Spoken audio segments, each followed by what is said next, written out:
এই যে দেখেন, এখানে আমার 4 ধরনের ফলের জুস তৈরি করা হয়ে গেছে।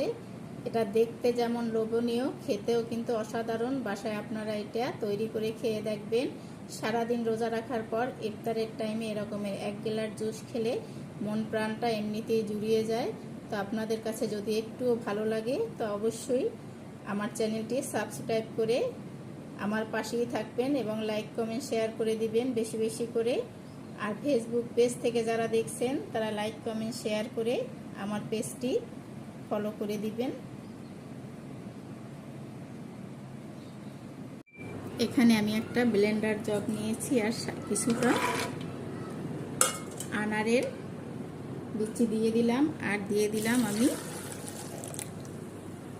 দুধ 2 টেবিল চামচ, চিনি দিয়ে দিলাম। চিনিটা আপনারা আপনাদের পরিমাণ বুঝে দিবেন, যে যতটা মিষ্টি খেতে পছন্দ করেন। এখন এটা আমি ব্লেন্ডার জারে ব্লেন্ড করে নিচ্ছি। একটা গ্লাস নিয়ে নিয়েছি।